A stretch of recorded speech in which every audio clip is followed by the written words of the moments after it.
Let's do this. Let's talk about some of the world stage and how the United States kind of receding as the world's largest purchaser of oil could affect geopolitics. And let's start with Iran. And I want to put up a map of Iran to point out Iran exports 1.5 billion barrels of oil per day.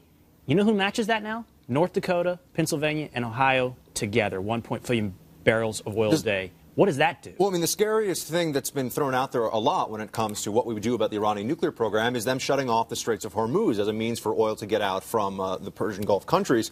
That would be a major concern because about 25%-ish of global oil goes through there every day, as you're pointing out. Now, the shift means that that's not quite the weapon that it once was. So that means that the U.S. doesn't have to look at all these problems with quite the same urgency. It doesn't mean we can say, oh, it doesn't matter. These countries still have a lot of oil wealth. They're still doing a lot of things around the world that aren't helpful. But on the flip side of this, I have to say, if there is a reduction in oil prices on the global scale, it would be interesting because you look at countries like Russia, for example, where Putin, despite his crackdowns and all of his bad policy, has dramatically enlarged the middle class there. He actually has managed to do that because of the tremendous hydrocarbon revenues that country has. You look at Venezuela, he destroyed the economy, but because gas prices were so high, he was actually able to feed a lot of people that others wouldn't get fed. So I just want to throw out there that there can be a democratizing process from countries that can't just rely on a huge banking account. Let me just illustrate that.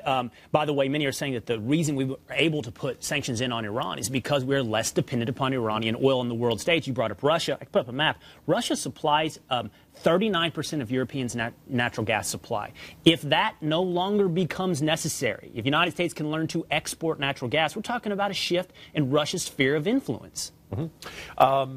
If, like me, you detect kind of an isolationist undertow to the discussion of foreign policy in the Obama era compared to the post-9/11 era, you look at post-Iraq, post-Afghanistan. Most Americans want nothing to do with the Middle East anymore. They feel like they've sunk in enormous amounts of blood and treasure into trying to improve two countries that have not turned out the way we hoped, that Iraq is kind of semi-stable, but certainly no sense of gratitude.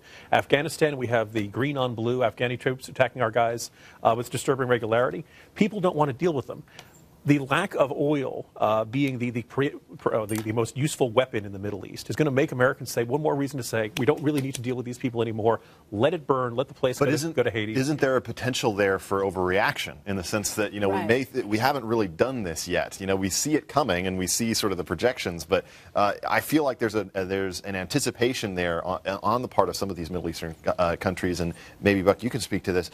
Do you think that we're going to see ramifications for this, where certain countries are going to be jumping the gun, assuming that the United States isn't going to care anymore about these areas because of the kind of oil production that we're going to see? Well, there's going to be a strategic shift underway, and you can see China now, by the way, its main foreign policy is the extraction of natural resources, to include in large part oil from the Middle East, and actually trying to create a sort of trans-Eurasian highway, if you will, to get the stuff into China. This is a major part of what they're trying to do, because growth is what they need. For growth, they need this energy process. So you might see that shift. What's interesting to me is that the Middle East might become more China's problem, which I think would be a good thing. Let me just, if I can bring Ben back on that on this point that Ben Domenech is pointing out. Let's bring Ben Cole back in. Many are saying United States energy independent within the decade. That's a dramatic world shift. Ben, is that realistic?